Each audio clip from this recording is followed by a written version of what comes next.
नमस्कार। बीबीसी हिंदी के इस खास गूगल हैंगआउट में आप सभी का स्वागत है। आज इस कार्यक्रम में हमारे साथ शामिल हैं साई पित्रोदा जी, जिन्हें भारत में जो दूरसंचार की क्रांति है उसका जनक माना जाता है। वो पूर्व प्रधानमंत्री राजीव गांधी जी के सलाहकार थे। उसके बाद यूपीए 1 और यूपीए 2 में वो प्रधानमंत्री मनमोहन सिंह जी के भी सलाहकार थे। नेशनल नॉलेज कमीशन और नेशनल इनोवेशन काउंसिल उसके वो प्रमुख रहे। इस तरह से उन्होंने जो टेक्नोलॉजी और डिजिटल दुनिया है उसमें भारत की पहुंच आगे हो, इस दिशा में काफी काम किया है। आप अगर साई पित्रोदा से सवाल पूछना चाहते हैं तो हैशटैग आस्क सैम ये है, इससे आप अपने सवाल भेज सकते हैं। साई पित्रोदा जी, कार्यक्रम में आपका बहुत बहुत स्वागत है। सबसे पहले ये जो डिजिटल इंडिया का इनिशिएटिव है भारत सरकार का, आपकी शुरुआती टिप्पणी क्या है इसके बारे में? देखिए, डिजिटल इंडिया की शुरुआत राजीव गांधी के टाइम जब उन्होंने नेशनल इंफॉर्मेटिक्स सेंटर बनाया, तब से उनके बीज लगाए गए हैं। ये चीज एकदम 1-2 साल से नहीं होती। तो 80s में राजीव गांधी के टाइम जब डॉक्टर शेषागिरी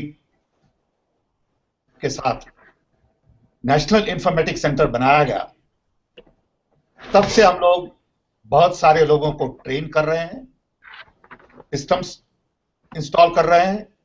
पहले सैटेलाइट नेटवर्क था, लेकिन ये 30 साल में हम लोगों ने बहुत सीखा है, बहुत नई नई चीजें की हैं।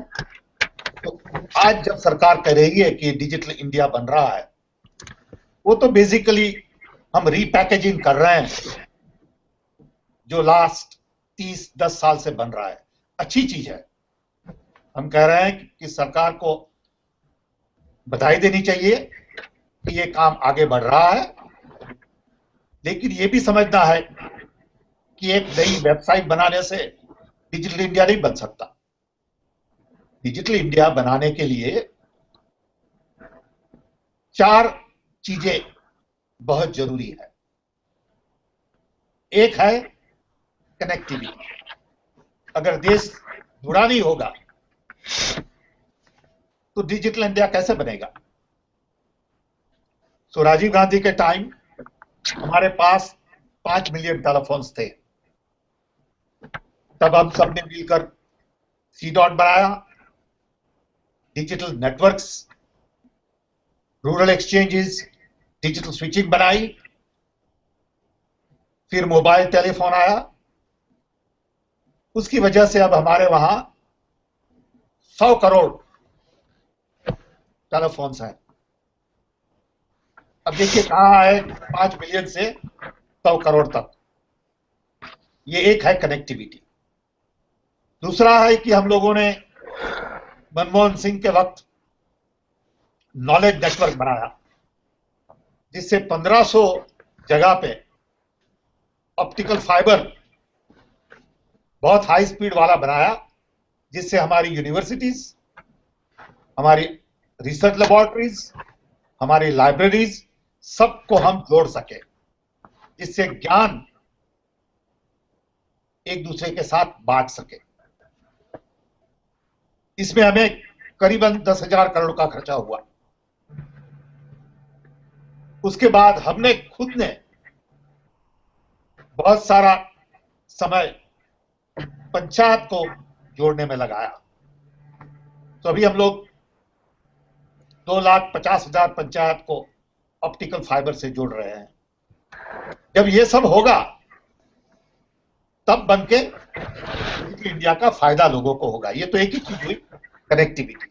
मैं क्योंकि आपको दूसरी 3 चीजें बता दूं, सो जिससे आगे बात करेंगे तब आपको थोड़ी क्लैरिटी हो जाएगी।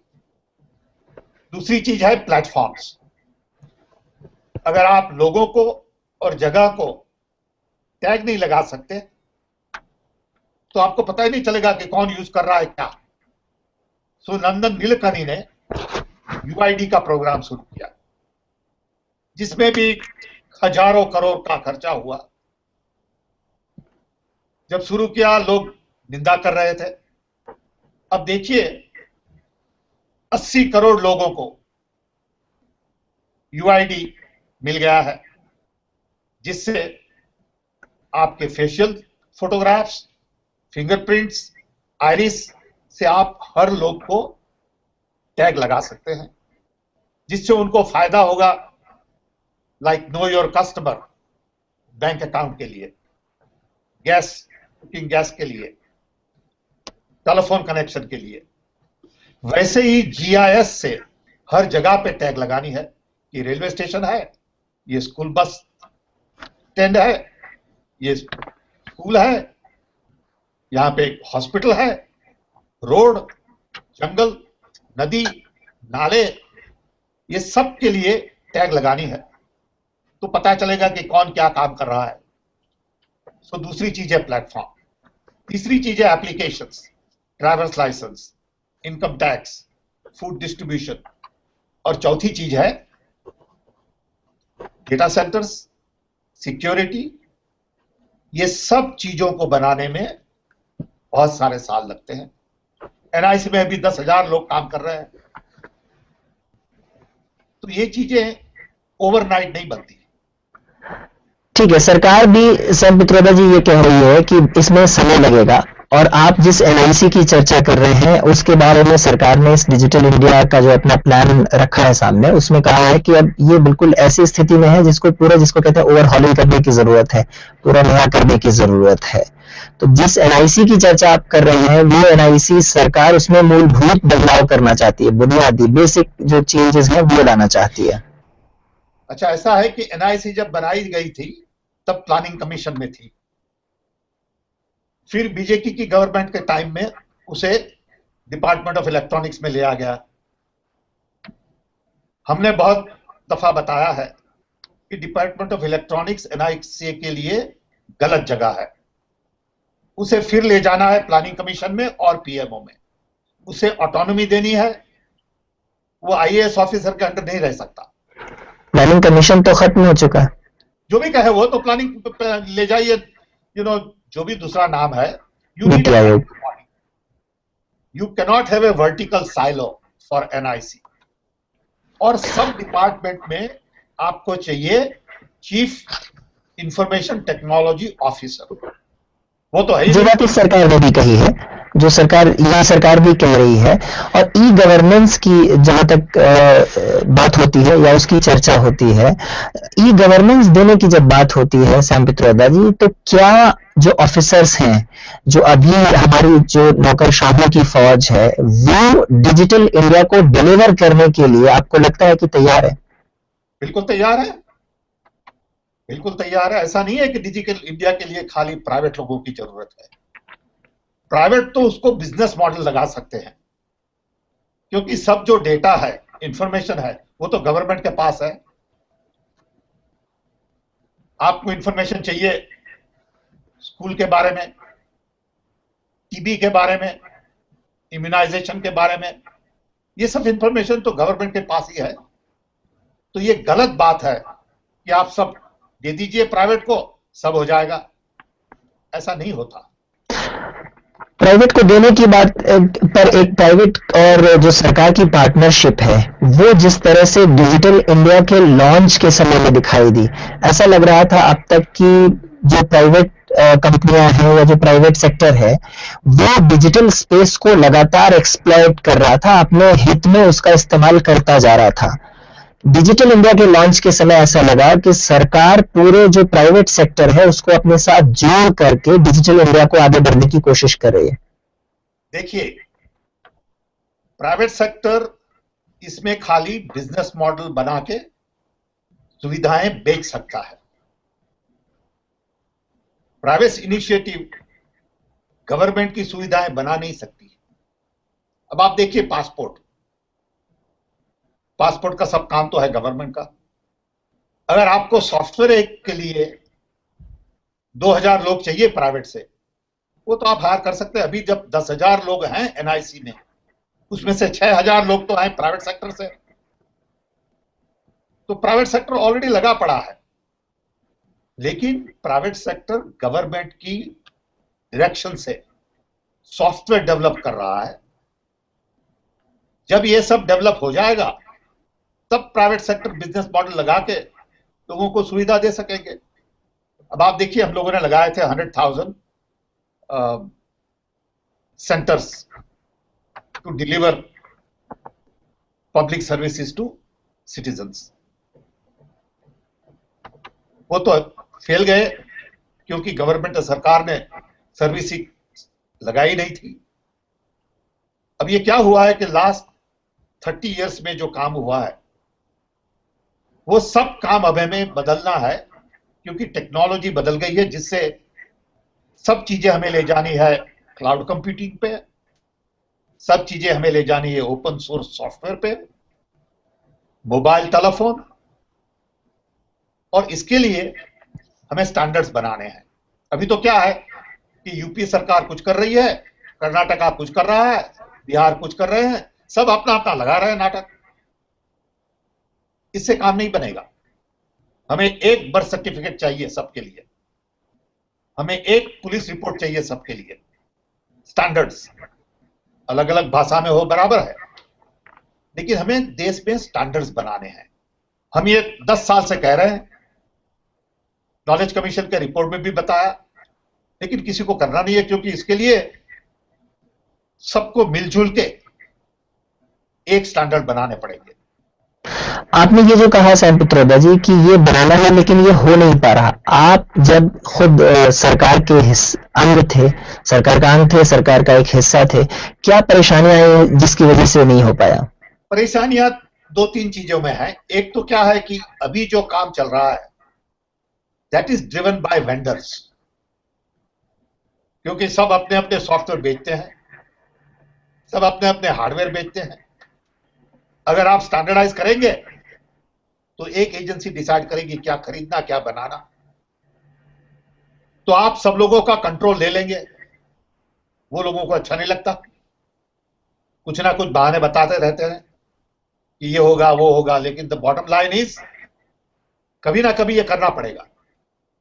आप डिले कर सकते हैं 2 साल 3 साल, लेकिन आप आगे देखिए तो इसके सिवाय दूसरा कोई रास्ता है नहीं। जी, ये जो विषय है पूरा, जो हमारी चर्चा चल रही है, ये बीबीसी हिंदी के फेसबुक पेज पर भी जारी है, जहां पर हमारे जो पाठक हैं उन्होंने भी अपनी बात रखी है, अपने सवाल भेजे। यहाँ कार्यक्रम में मैं शामिल करता हूँ सोशल मीडिया से हमारे सहयोगी प्रभात पांडे को, वो भी इस हैंगआउट में हमारे साथ शामिल है। प्रभात, क्या कह रहे हैं हमारे पाठक?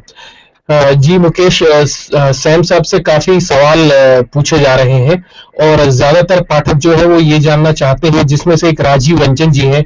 उनका सवाल ये है कि जब हमारे देश में 2G नेटवर्क भी अभी अच्छे से नहीं चल रहा है, तो ऐसी स्थिति में डिजिटल इंडिया जैसे इनिशिएटिव कैसे कामयाब हो सकते हैं?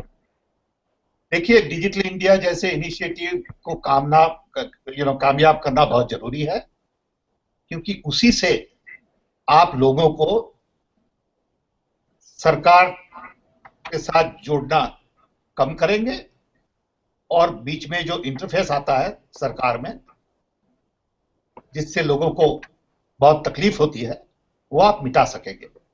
हमें समझिए कि पेंशन का कुछ काम है। आज पेंशन के लिए हमें 5 ऑफिस में जाना पड़ता है। जो ऑफिसर है वो हमें डरा रहा है, बोले कल आइए परसों आइए, नहीं हुआ, ये नहीं हुआ, फाइल नहीं है। अगर जो डिजिटल पे हो गया तो हमारा पेंशन कहाँ है, कब मिलेगा, बिल्कुल हमें पता चल जाएगा। तो इसीलिए डिजिटल इंडिया की बहुत जरूरत है। लेकिन जो बात सैम साहब वो कह रहे हैं, वो ये कह रहे हैं कि जब अभी 2G ही ठीक से नहीं पहुंचा, स्पीड नहीं मिल रही है इंटरनेट की, तो ये सुविधाएं तो आगे के जो चरण की हैं वो बात होगी कैसे? देखिए, सब चीजें ऐसे ही शुरू होती है। जब हम टेलीफोन की बात कर रहे थे, लोग बोल रहे थे देखिए पानी नहीं मिल रहा है, आप टेलीफोन की क्यों बात करते हैं, 5 ही मिलियन टेलीफोन है, आप क्या कह रहे हैं, कब होगा ये? जरा थोड़ी शांति रखिए, धीरज रखिए, सब होगा लेकिन टाइम लगेगा। अब देखिए, जब पहले हमें याद है कि आईआईटी खड़गपुर में आईआईटी शुरू हुई थी, सब लोग चिल्ला रहे थे ये क्या पागलपन है, खड़गपुर में कौन जाएगा पढ़ने, खाली 2 प्रोफेसर हैं, क्वालिटी बहुत खराब है। ओके, देखिए क्या हुआ 50 साल में, खड़गपुर की IIT is one of the best. सब चीजों में समय लगता है, सब चीजों में बहुत खून पसीना लगता है। लोगों को ऐसे वैसे तुरंत चाहिए फायदा। क्रिटिसाइज करना बड़ा आसान है, काम करना बहुत कठिन है। तो मैं कह रहा हूं डिजिटल इंडिया का काम बहुत जरूरी है, इससे देश को बहुत फायदा होगा। अभी तकलीफ होगी, ठीक है, ये नहीं चला वो नहीं चला होगा, लेकिन समय दीजिए दूसरे 10 साल। देखिए ब्रॉडबैंड नहीं था, ब्रॉडबैंड भी हो गया। कॉलेज वाले चिल्ला रहे थे हमारे पास ब्रॉडबैंड नहीं है, वो भी हो गया। लेकिन कैसे हुआ, कितना समय लगा, ये लोग नहीं सोचते। उनको तो काम करे बिना अभी अभी फायदा होना चाहिए। सैम साहब, ये जो बात आप कह रहे हैं, हमारे बीबीसी हिंदी का एक बहुत बड़ा श्रोता वर्ग है जो कि गांवों में भी रहता है। ऐसे में उनके मन में ये सवाल उठना बहुत स्वाभाविक है कि एक किसान जो है, जो गांव में बैठा हुआ है, जिसके पास अभी बहुत सारी सुविधाओं की कमी है, उसके लिए डिजिटल इंडिया का क्या मतलब है आज? देखिए, जब रूरल टेलीफोन की बात कर रहे थे तब यही बात हुई थी कि किसान के पास पानी नहीं है, खाद नहीं है, बीज नहीं है, वो टेलीफोन से क्या करेगा? अब आप बताइए क्या कर रहा है किसान टेलीफोन से? ब्रॉडबैंड के लिए किसान को शायद डायरेक्ट फायदा नहीं होगा, लेकिन उनके बच्चों को फायदा होगा, एजुकेशन सुधरेगा, इम्यूनाइजेशन, हेल्थ की सुविधाएं बढ़ेगी, और फिर किसान के बच्चे ब्रॉडबैंड पे जाके देखेंगे क्या भाव है टमाटो के, कहां बेचने हैं आलू। ये धीरे धीरे सब सुविधाएं को समझ में आएगा। देश बनाने के लिए सब चीजें एक साथ शुरू करनी पड़ती है। जिसको ब्रॉडबैंड बनाना है उनको ब्रॉडबैंड बनाने दीजिए, जिसको फर्टिलाइजर बनाना है उनको फर्टिलाइजर बनाने दीजिए। ये सीरियल में नहीं होता, ये सब पैरेलल में करना पड़ता है। जो ब्रॉडबैंड बना सकता है वो पानी नहीं दे सकता, जो पानी दे सकता है वो ब्रॉडबैंड नहीं बना सकता। तो इतने बड़े देश में सबको अपना अपना काम दिल लगा के करना है। जी, यहाँ अगला सवाल लेते हैं सोशल मीडिया से। जी प्रभात। जी, सैम साहब से अंजलि सिंह पूछना चाहती हैं, सैम साहब की राय जानना चाहती हैं कि क्या डिजिटल होने मात्र से इस देश की सारी समस्याएं खत्म हो जाएंगी, और कहीं ये सरकार का मूल समस्या से लोगों का ध्यान भटकाने के लिए खड़ा किया गया प्रपंच तो नहीं है? ये जानना चाहती है अंजलि। जी, तो सैम साहब, वो समस्याओं का जिक्र आपने किया, लेकिन एक कहीं न कहीं एक ये डर भी है कि जो बड़े मुद्दे हैं उनसे ध्यान भटकाने की कोशिश बराबरी के लिए रह जाए डिजिटल इंडिया। देखिए, डिजिटल इंडिया से देश के तमाम प्रॉब्लम सॉल्व नहीं हो सकते। डिजिटल इंडिया एक चीज वैसी है जिससे हम कुछ आगे बढ़ सकते हैं। डिजिटल इंडिया से बहुत सारी चीजों में फायदा हो सकता है, लेकिन उसका मतलब ऐसा नहीं है कि डिजिटल इंडिया बन गया तो सब इंडिया के प्रॉब्लम सॉल्व हो जाएंगे। वो तो कभी नहीं हो सकता। जैसे हम तरक्की करते हैं वैसे नए नए प्रॉब्लम्स हमारे साथ आते रहते हैं। अब जैसे 5 लाख से 100 करोड़ फोन हो गए तो इंडिया के प्रॉब्लम सॉल्व नहीं हुए, लेकिन कुछ फायदा हुआ। तो पहले समझिए कि डिजिटल इंडिया से इतनी ज्यादा होप मत रखिए कि जब डिजिटल इंडिया बन जाएगा तो हमें काम नहीं करना पड़ेगा, बहुत सारी इनकम बढ़ जाएगी और हम घर बैठे मजा करेंगे। तो नहीं होने वाला। अब दूसरा सवाल कि डिजिटल इंडिया से सरकार लोगों का ध्यान दूसरी जगह लगा रही है। I don't think so. लेकिन ये सरकार मीडिया पे जरा बहुत ध्यान देती है। ये सरकार बहुत सारे वायदे करती रहती है। अच्छा है, लोग देख रहे हैं कि क्या हो रहा है। डिजिटल इंडिया जब हमने पहले बताया वो अच्छी चीज है। हम खुश हैं कि सरकार ने इसे आगे बढ़ाने का निश्चय लिया है। ये सबके लिए अच्छा है। अब कब होगा कैसे होगा, कौन करेगा, कितना करेगा, ये बड़े कॉम्प्लिकेटेड सवाल हैं। और ये हम आने वाले समय में देखेंगे सैम पित्रोदा जी। लेकिन एक चीज बताइए, आप 10 वर्ष तक यूपीए के शासनकाल में सरकार से जुड़े रहे, और अब हम मोदी सरकार का ये जो कार्यकाल देख रहे हैं, 1 साल में जितना जोर शोर से डिजिटल इंडिया को प्रमोट किया जा रहा है, आपको लगता है कि मोदी सरकार ने ध्यान ज्यादा दिया है बनिस्बत यूपीए सरकार के? No no no no, that's not true. Okay, UPA सरकार ने बहुत सारा 10 साल तक डिजिटल इंडिया पे काम किया। अगर वो काम नहीं होता तो अभी डिजिटल इंडिया की बात ही नहीं होती। आप देखिए कि 10 साल पहले कितने फोन थे और 10 साल के बाद कितने फोन हैं। पर वो तो एक नेचुरल प्रोसेस में सैम पित्रोदा जी बढ़ता ही है। नहीं, ऐसा है कि जब हम काम कर रहे थे, knowledge commission, innovation, public information infrastructure, computerisation of courts, police, prisons, जब जब हमने इनके बारे में बात की, मीडिया ने बहुत इंटरेस्ट नहीं लिया, क्योंकि हमारे वहां मीडिया में बॉलीवुड, क्रिकेट और पॉलिटिकल गॉसिप पे थोड़ा सा ज्यादा ध्यान दिया जा रहा है। पर अब तो चर्चा हो रही है डिजिटल इंडिया की, आखिर मीडिया इतने जोर शोर से चर्चा कर रहा है और ये वहां मीडिया है। अच्छी चीज तो है। ऐसा क्या हुआ कि उन 10 साल में नहीं हुआ?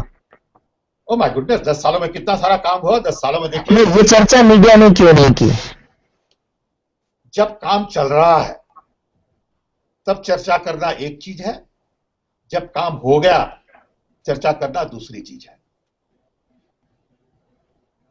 और हम ये समझते हैं कि यूपीए गवर्नमेंट में कम्युनिकेशन पे ज्यादा ध्यान नहीं दिया गया। जैसे मीडिया बदल गया, यूपीए गवर्नमेंट की मीडिया स्ट्रैटेजी उसके साथ उतनी बदली नहीं। आप सोशल मीडिया लीजिए और आप टेलीविजन मीडिया लीजिए, सब जगह हमने देखा कि यूपीए के टाइम में लोगों ने उस पर उतना ध्यान नहीं दिया। हमने शुरू किया खुद ने, हमारे साथ यंग टीम थी,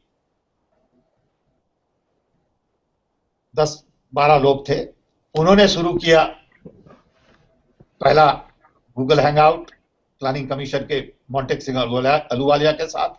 आप लोग भी थे साथ में, आप लोगों ने भी बहुत मदद की उसके बारे में, लेकिन हमने जो जितना करना था उतना नहीं किया। क्या आपको लगता है कि प्रधानमंत्री मनमोहन सिंह के स्तर पर और इनिशिएटिव होना चाहिए था, क्योंकि यहाँ प्रधानमंत्री नरेंद्र मोदी खुद इसकी कमान अपने हाथ में लिए हुए हैं? देखिए, ये स्टाइल का सवाल है।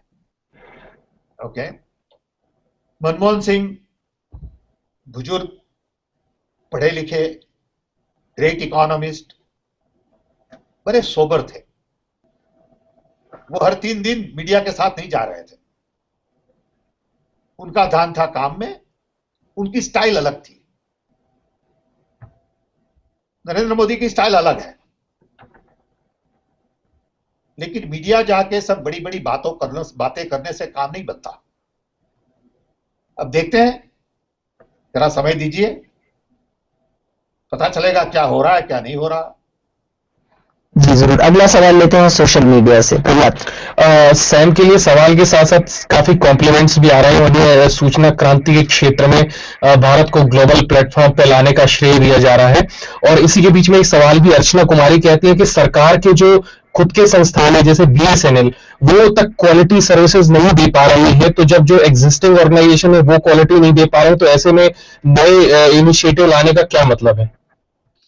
देखिए, बीएसएनएल अभी एक कंपनी है जिसमें सरकार का कंट्रोल है पूरा, लेकिन ये कंपनी compete कर रही है बड़े बड़े प्लेयरों से जो प्राइवेट हैं। एयरटेल लीजिए, आइडिया लीजिए, वोडाफोन लीजिए, रिलायंस, ये सब बड़ी बड़ी कंपनी प्राइवेट हैं, ये सरकारी है। सरकारी के रूल्स रेगुलेशन अलग होते हैं। आपने कहाँ पैसा खर्चा किया, किसके लिए किया, क्यों किया, कब किया, तो उनको बांध के रखा है। ये लोग डिलीवर नहीं कर सकते। सो मनमोहन सिंह के टाइम में एक कमेटी बनाई गई थी जिसके हम चेयरमैन थे, हमारे साथ दीपक पारेख और सेक्रेटरी टेलीकॉम, हम तीन ने बन के 4-5 हफ्तों में एक रिपोर्ट दिया प्राइम मिनिस्टर को कि आपको बीएसएनएल को सुधारना हो तो ये चीजें करनी है। नहीं होती, सरकार में वो चीज नहीं होती। हमने सोचा कि हेड लाया जाए बाहर से, प्राइवेट इंडस्ट्री से, बीएसएनएल को सुधारने के लिए। कोई तैयार नहीं है आने के लिए बीएसएनएल को सुधारने के लिए, क्योंकि जो आएगा उनको पूरी फ्रीडम नहीं मिलेगी। तो आप जरा जाके देखिए इंटरनेट पे कि जो बीएसएनएल का रिपोर्ट दिया है सैम पित्रोड़ा कमेटी ने, उसमें क्या कहा गया है और क्या हुआ है। पर सैम साहब, आप खुद भी जब सरकार के एक हिस्से के तौर पे, अंग के तौर पर काम कर रहे थे, तो उसको इम्प्लीमेंट क्यों नहीं करवा पाए? देखिए, सरकार में एक आदमी कुछ नहीं कर सकता। हम डेमोक्रेटिक गवर्नमेंट चलाते हैं, हम डिक्टेटोरियल गवर्नमेंट नहीं चलाते हैं। ये चाइना नहीं है और ये दूसरा कोई ऐसा देश नहीं है जहां एक आदमी बैठ कर सब डिसाइड कर सकता है। अगर आप सबको साथ मिलकर काम नहीं ले कर सकते, ये काम लॉन्ग टर्म में नहीं होने वाला। सो बीएसएनएल का रिपोर्ट दिया, cabinet secretary, principal secretary, minister सबने पढ़ा, लेकिन किसी के पास इतना पावर नहीं था जो सबको मिला के इसको सुधार सके।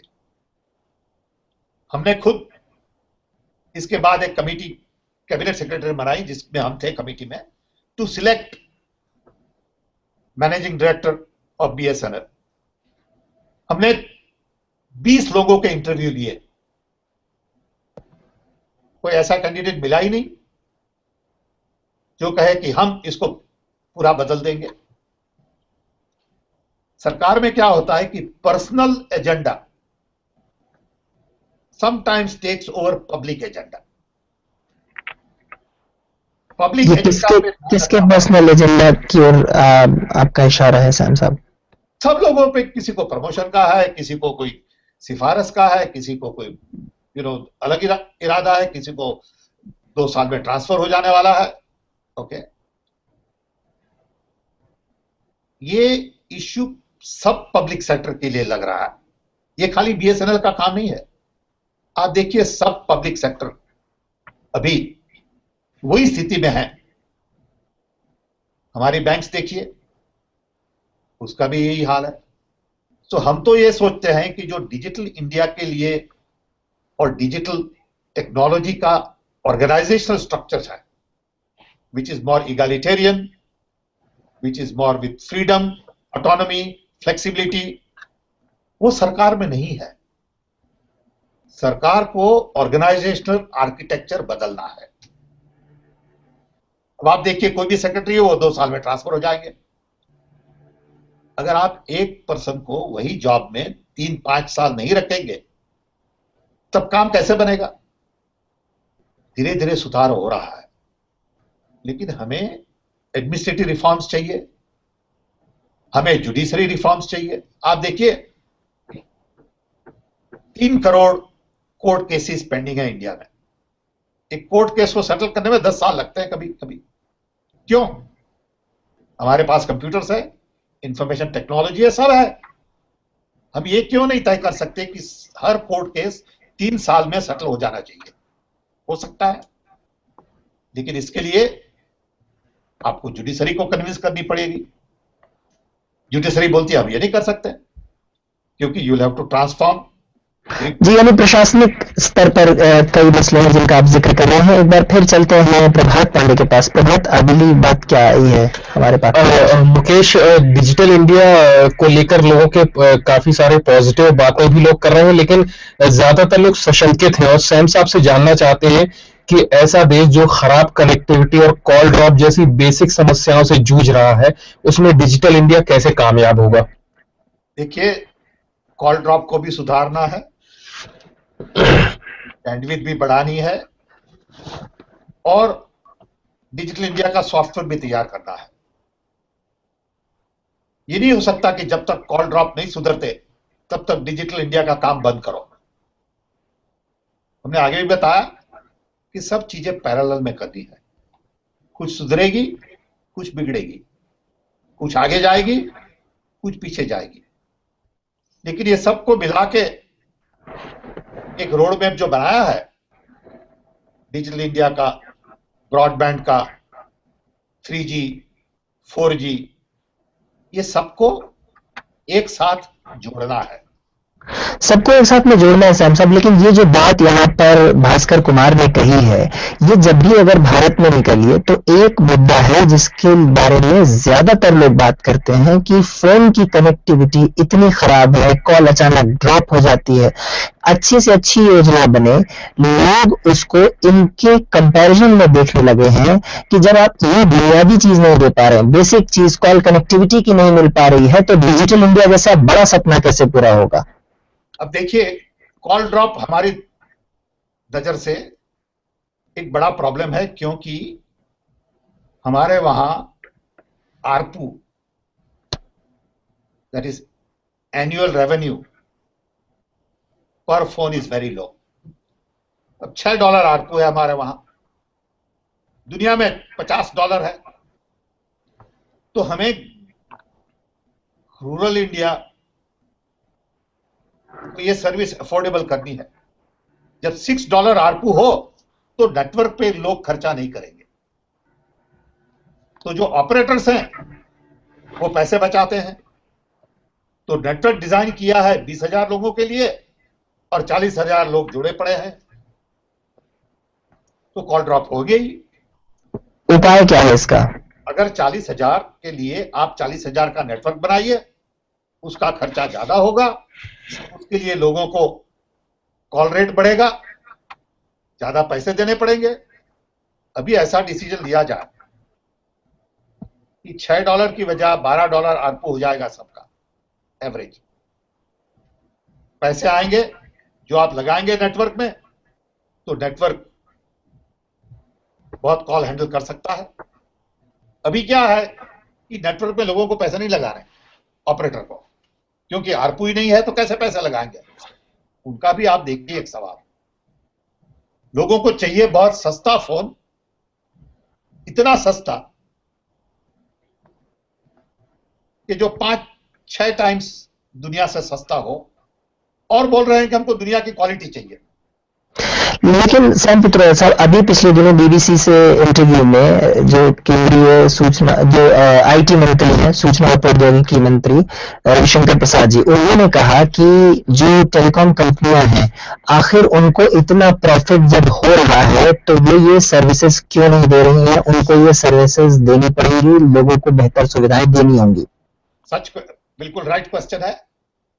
उन्होंने बिल्कुल सीधा सवाल पूछा है। माय कॉम्प्लीमेंट्स टू हिम कि ये सवाल बहुत इंपॉर्टेंट है।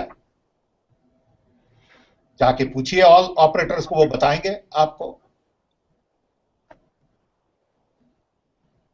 अगर जो वो पैसे नहीं डालेंगे नेटवर्क बनाने में, तो नेटवर्क ट्रैफिक हैंडल नहीं कर सकेगा। पर एक तरफ जैसे आप कह रहे हैं कि कॉल रेट इतनी कम है, दूसरी तरफ टेलीकॉम कंपनियां इतने प्रॉफिट में है, ये दोनों चीजों के बीच में जो उपभोक्ता है वो परेशान है। सच बात है, बिल्कुल सच बात है। तो consumer lobby has to really create pressure. Public को जाके बैठना है ऑपरेटर के साथ।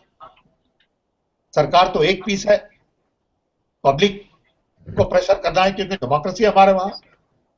पब्लिक को जाके सब ऑपरेटर से मिले, बोले क्या हो रहा है, यूनियन से मिले। सच बात है, कॉल रेट इज अनएक्सेप्टेबल। जी, अगले सवाल के लिए चलते हैं प्रभात के पास। प्रभात।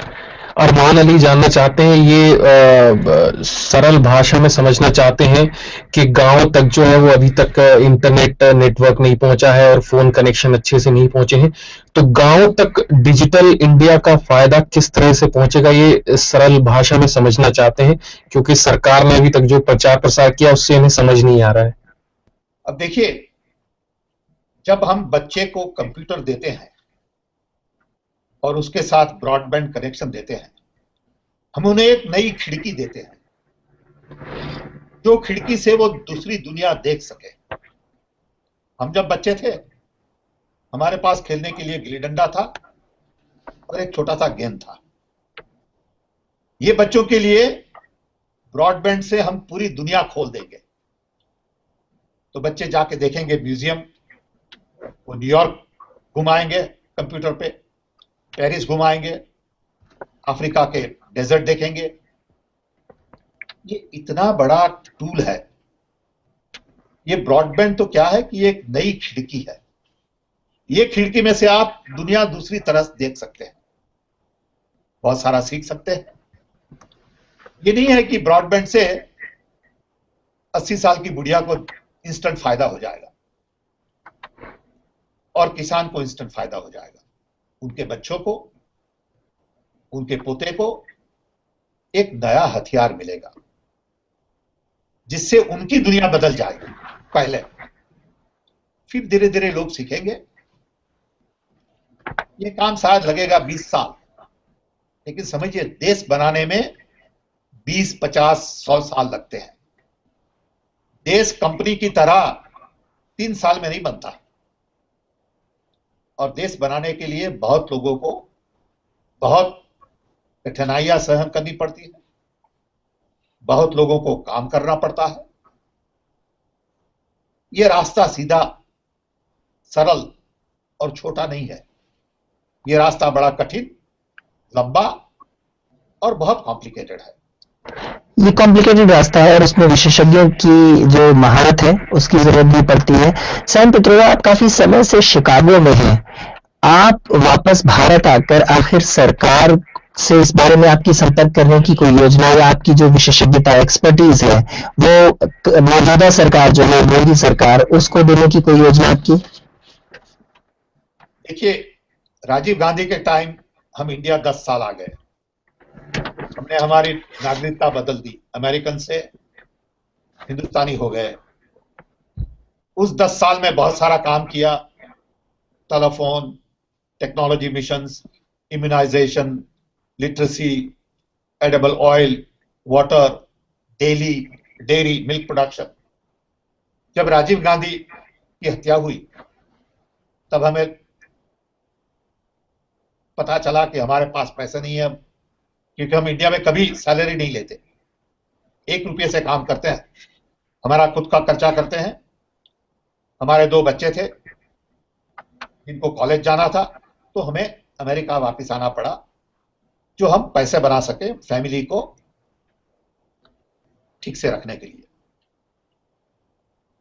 हमें वहां हार्ट अटैक भी हुआ था, तो फैमिली भी बहुत नाराज थी कि आप बहुत काम करते हैं खाली खाली, ये ठीक नहीं है सबके लिए, तो हमें उनका भी मानना पड़ा। और खास तो राजीव गांधी गए, उससे हमें बहुत दुख हुआ था।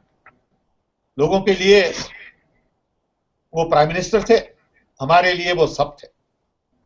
प्राइम मिनिस्टर से दोस्त थे, मोटिवेटर थे, उन्होंने हमें नई जिंदगी दी, उन्होंने हमारी जिंदगी को नया मीनिंग दिया।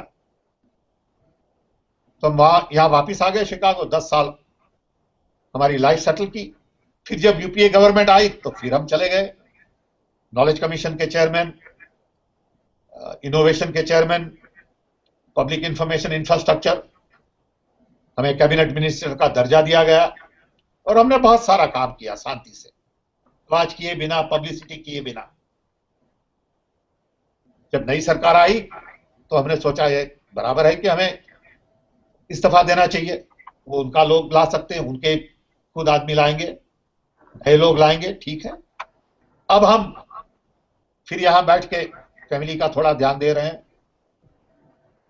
किताबें लिख रहे हैं। हमारी बायोग्राफी पब्लिश होने वाली है अक्टूबर में पेंगुइन से, सो उसका काम कर रहे हैं। तो जिंदगी में ऐसा है, कभी आराम लेना पड़ता है, कभी काम करना पड़ता है, कभी फैमिली का ध्यान देना है, कभी देश का ध्यान देना है। लेकिन हमारे लिए हिंदुस्तान में काम करना सबसे बहुत इंपॉर्टेंट चीज है। हमने 30-35 साल दूसरा कुछ नहीं किया, खाली देश के बारे में बैठ के काम किया है। सोचते हैं वही, काम भी वही करते हैं, फर्क नहीं पड़ता कहां पे हैं आप। तो अगर मोदी सरकार ने आपको बुलाया तो आप आएंगे? अब देखिए, हम नहीं आएंगे क्योंकि इनका हिसाब अलग है, हमारा हिसाब अलग है। लेकिन हम नागरिक के नाते से सब काम करेंगे, जो भी हमें कहा जाएगा वो हम करेंगे, काम मदद करेंगे, लेकिन हमें टाइटल वाइटल नहीं चाहिए। हमारे पास कोई भी आया तो बिल्कुल काम करेंगे, क्यों नहीं करेंगे? जब लोगों को फायदा हो हमारे हिसाब से, हम क्यों नहीं करेंगे? हमारा देश है, हमारे गरीब लोग हैं, समझे? हम भी गरीब थे एक जमाने में, हम भी आ रहे हैं छोटे फैमिली से, उड़ीसा में जन्मे थे 73 ईयर्स पहले, तो हमें पता है गरीबी क्या होती है। हम जानते हैं गांव में कितनी असुविधाएं हैं, तो थोड़ा कुछ हम कर सकते हैं, हम क्यों नहीं करेंगे? हमारी जवाबदारी है। जी। सैम साहब, 100 से ऊपर पेटेंट्स हैं आपके पास में, तो जो समय आप अमेरिका में गुजारते हैं वो इन सब विषयों पर लगता है? एक तो हमें भी किताब लिख रहे हैं 5, एक किताब खत्म हुई, दूसरी शुरू हो रही है। दूसरा, हमें भी बच्चों को खिलाना पिलाना है, हमें, हमारी भी फैमिली है, उनके भी खर्चे हैं। अगर हम ईमानदारी से कमा नहीं सकते तो कैसे जिंदगी आगे चलाएंगे? तो हम सोचते हैं ये पैटर्न्स के बारे में, कभी पैटर्न्स सक्सेस होती है, कभी सक्सेस नहीं होती। सो हम दूसरा काम करते हैं, थोड़ा आइडिया बिजनेस का। हमारा बिजनेस खाली आइडिया का है। तीसरा, बहुत सारी यूनिवर्सिटीज में पब्लिक डोमेन में लेक्चर देते हैं। देखिए, लास्ट महीने हम गए थे बर्लिन बैंकर्स को लेक्चर देने, फिर गए थे कनाडा, ओपन गवर्नमेंट प्लेटफॉर्म पे लेक्चर दिया इंटरनेशनल कॉन्फ्रेंस में, फिर गए थे लिस्बन। तो ये सब चलता रहता है। इसके साथ हम बहुत सारी नॉन प्रॉफिट इंस्टीट्यूशन चलाते हैं। एक है बेंगलोर में जो हम 25 साल से चलाते हैं ट्रेडिशनल मेडिसिन में, दूसरी है फूड बैंक, तीसरा है थिंक टैंक। हम एक इंस्टीट्यूट चलाते हैं वॉशिंगटन से, एक चलाते हैं पेरिस से। सो काम तो इतना सारा है कि हमें अगर दूसरे 50 साल मिले ना तो भी काम खत्म नहीं होने वाला। सैम पित्रोदा जी, अंतिम सवाल, अगर आपको इस सरकार को 3 कोई सुझाव देने हो, मोदी सरकार को, तो आप क्या देंगे? देखिए, हम क्या सुझाव देंगे? हम तो एक टेक्निकल आदमी हैं, हम कोई पॉलिटिकल आदमी नहीं है। डिजिटल इंडिया से जुड़े हुए नहीं, तो पहले एक हम कहेंगे कि देखिए, देश में 3 बड़ी चैलेंजेस हैं। एक है डिस्पैरिटी, जो गैप है between rich and poor, rural urban, educated uneducated, वो बहुत बड़ी है, उसे हमें नैरो करनी है। दूसरा है डेमोग्राफी, हमारे वहां 55-60 करोड़ लोग 25 साल से कम उम्र में हैं, उनके बारे में क्या करना है। तीसरा है डेवलपमेंट, डेवलपमेंट जल्दी नहीं हो रही है। ये सब के लिए हमें चाहिए नॉलेज, टेक्नोलॉजी, यंग टैलेंट। लेकिन जो सिस्टम्स बनी है गवर्नमेंट में, it is not in tune with the needs of the future. तो हम कहेंगे पहले एडमिनिस्ट्रेटिव रिफॉर्म करिए, दूसरे जुडिशरी रिफॉर्म करिए, और तीसरा इनोवेशन पे ध्यान दीजिए। ये 3 चीज करिए आप, massive administrative reforms, massive judiciary reforms and massive infrastructure for young people to innovate, create new jobs, new opportunities, new way of doing things. ये हमारा सुझाव है। बहुत बहुत शुक्रिया सैम पित्रोदा जी इस कार्यक्रम में हिस्सा लेने के लिए। आपके सुझाव जो हैं हमें उम्मीद है कि जो मौजूदा सरकार है उन तक भी जरूर जाएंगे। आप इस कार्यक्रम में हमारे साथ शिकागो से शामिल हुए, इसके लिए बहुत बहुत धन्यवाद।